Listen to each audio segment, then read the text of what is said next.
Parti.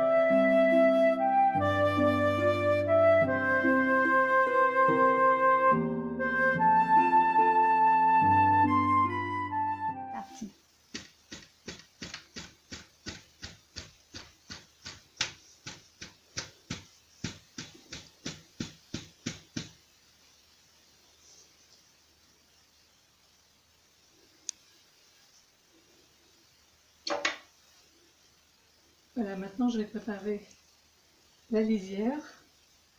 Donc, quand on fait un tapis dans ce genre-là, les fils de lisière sont doublés.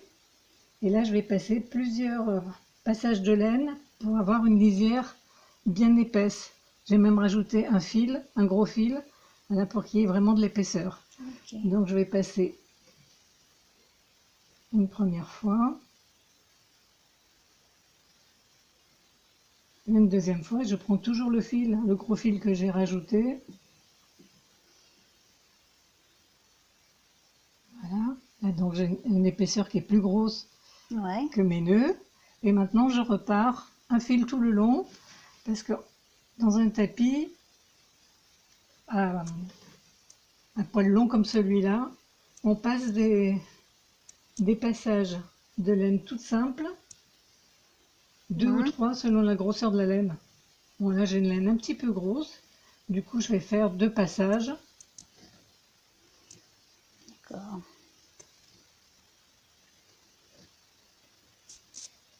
Voilà, et là je passe à la main. Donc quand j'aurai monté un peu plus mon tissage, je mettrai le métier complètement vertical, ça sera plus pratique. Ouais, moins fatigant. Moins fatigant. Mais j'attends d'avoir une hauteur un petit peu plus importante. Donc voilà, j'ai passé le premier fil. Je le passe déjà un petit peu comme ça, au doigt, sans tirer. Et là, je vais faire le même principe que l'autre lisière. Je vais faire quelques passages.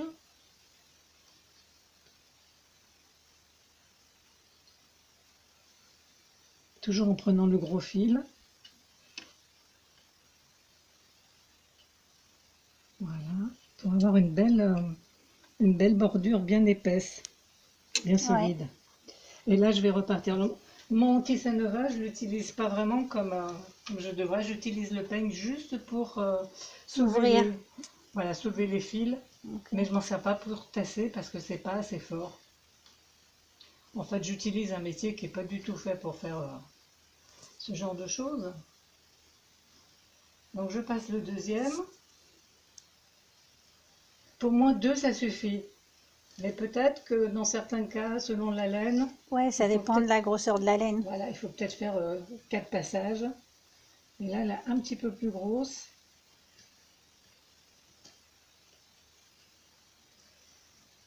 Voilà.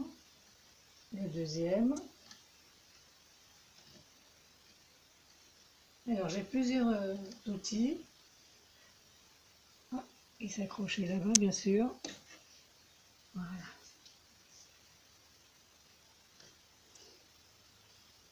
Les outils que j'ai fabriqués et d'autres qui sont de vrais outils professionnels. Voilà, le deuxième est passé. Et si on n'a pas les outils, on peut quand même faire. On peut faire quand même, voilà. Ben, au début, j'ai fait avec les moyens du bord. Maintenant, j'ai un petit outil, mais qu'en fait, j'utilise pas vraiment pour ce genre de... Voilà, donc j'ai fait le deuxième. Voilà l'outil que j'ai fabriqué pour pouvoir tasser. Il faut vraiment tasser, voilà, très fortement. Il ne faut pas avoir peur parce qu'il faut que ce soit très solide. Et tu l'as fabriqué avec quoi, l'outil? Alors, je l'ai fabriqué avec un peigne pour les chiens à poil long, je crois. Oui, je sais ça. Voilà, que j'ai coupé le manche qui était là. Et en fait, j'ai utilisé le manche pour bien renforcer, faire solide. Okay. Autrement, j'ai un autre outil, qui est un vrai outil de professionnel. Voilà, c'est un peigne qui vient d'Iran. Okay. Donc, il est très lourd, il pèse presque 300 grammes. Mais C'est pas obligé d'avoir ça, on peut très bien faire avec l'autre. Voilà, donc j'ai passé mes 2 fils tout simples et maintenant je vais commencer à faire des nœuds. Ok. Je couperai les fils quand j'aurai fait une autre rangée. Je coupe à peu près tous les 2 rangs, j'égalise un peu. Et à la fin de mon tissage, j'égaliserai vraiment quand il sera à plat. J'égaliserai vraiment bien régulièrement. Voilà, je vais partir avec ce. Alors, pour ça, j'ai besoin d'un outil. Donc, quand on n'a pas l'outil de professionnel, On se débrouille. eh ben, on se débrouille et on va utiliser. Alors, je laisse mes premiers fils de lisière et j'attaque ma série de nœuds. Donc,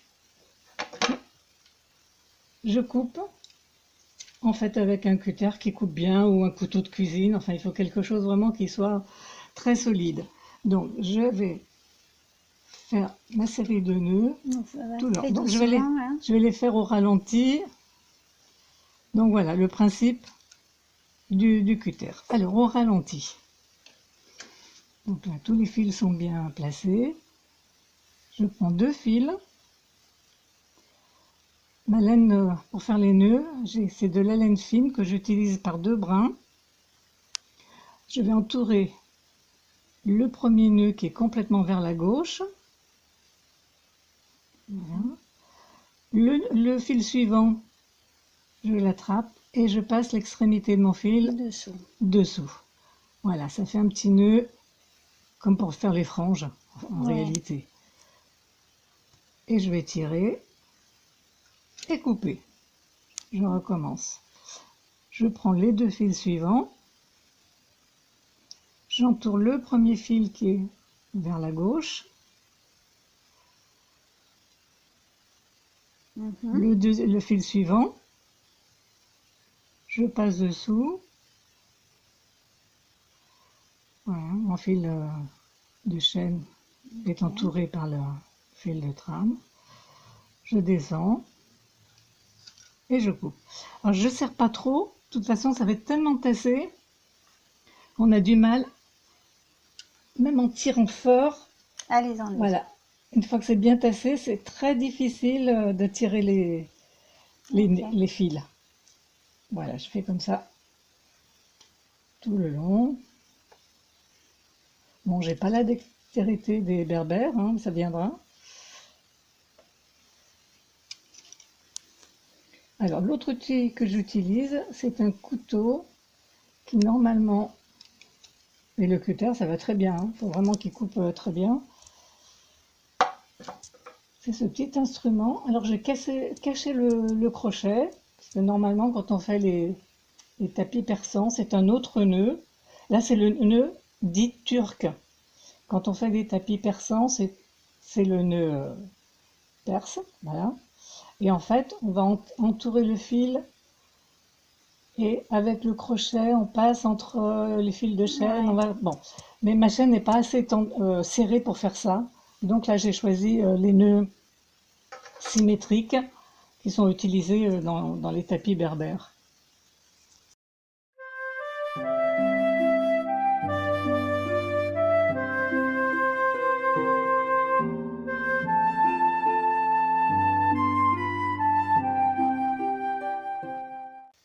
Là, l'erreur qui peut se produire, c'est de d'attraper dans 3 fils de chaîne. Alors, c'est pas grave, on peut défaire très facilement. Et pour pas gaspiller, on va pouvoir faire le nœud quand même à la main. Et on récupère, rien n'est perdu. Donc, si on se rend compte qu'on a attrapé 3 fils, on peut défaire. Ce qui peut se produire aussi, c'est qu'on saute un fil. Alors ça, c'est un petit peu plus embêtant parce que ça va tout décaler. Et quand on fait des motifs, après, ça se remarque quand même un petit peu. Il faut que la chaîne soit bien tendue. Et voilà, il n'y a rien de... Il n'y a pas vraiment de grosse erreur qu'on peut faire dans ce genre de tissage.